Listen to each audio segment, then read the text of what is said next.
Hey folks, JJ coming to you from the spray booth of Jewett Guitars in lovely downtown Cleveland, Ohio, which is also the home of the Rock and Roll Hall of Fame.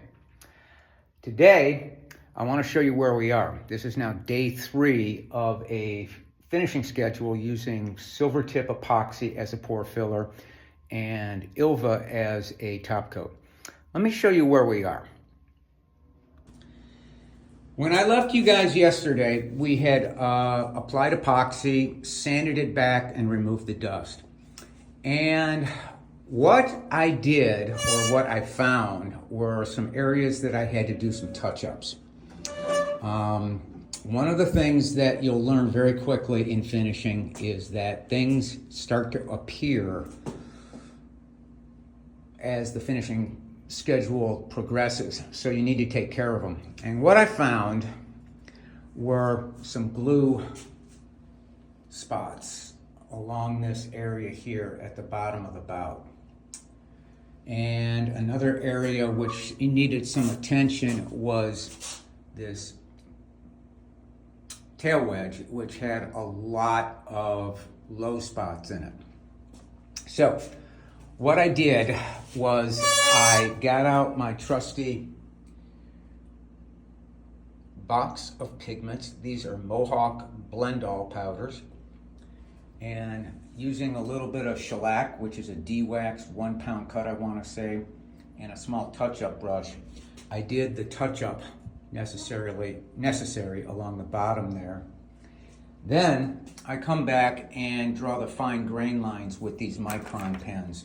These are quite the lifesaver for me. And the two colors I use the most are the brown, which they actually call sepia, and the black. And you can just buy these on Amazon.com, but they're also available in a whole variety of colors, which may be useful. So I went ahead and I did the touch-ups, and instead of going right to the base coats, if you want to call that, for building up the urethane and filling the grain, I applied a thin, what we call a wash coat. So basically I took that Ilva polyurethane and I just thinned it more than I would for a finish coat. I think I thinned it about 30 to 40%. And I applied 2 light coats. Then what I did is then I scuff sanded it. Now, scuff sanding is different from flat sanding. Scuff sanding is exactly what it means, or what it sounds like. You just take some 320 grit sandpaper and you just scuff the surface of the wood. And the purpose of that is just to knock down the raised grain, the fibers, and all that kind of stuff. Then what I did is I took some maroon Scotch-Brite. Now, there's a couple different kinds of maroon Scotch-Brite. There's the pads, which I'm sure you are all familiar with, a 6x9 pad. But I like this stuff better. This is called Scotch-Brite Multiflex. And what's cool about it is that it comes like a paper towel. And you can just pull out what you want. And it's perforated. I think you can see the perforation right there. So you can just tear off the sheets or the amount that you want.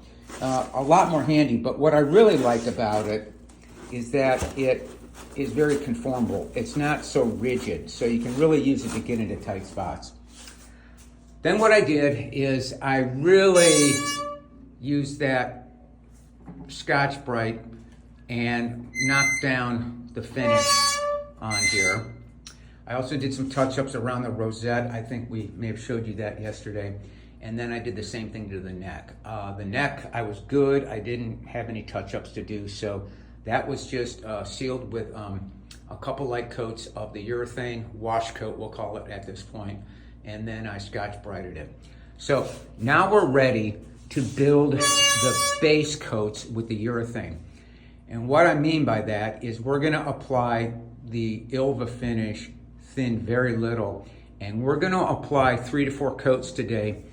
And the point, or the intention at this point, is to get the grain filled. You really can't see it, but that grain is not completely filled. The reason it looks filled at this point is because of the Merlot or because of the Scotch-Brite.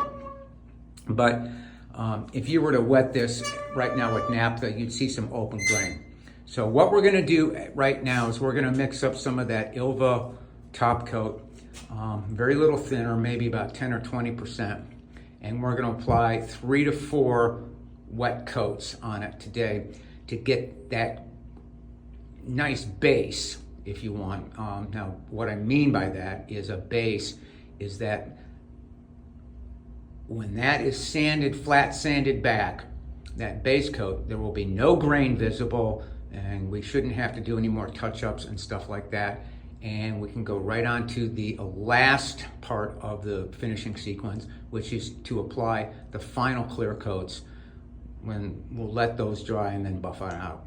So, over and out for today. I'm gonna go ahead and apply the base coat, urethane, and we'll come back and show you what it looks like, and then flat sand it back, and then we will go on to the urethane, or the final coats of urethane.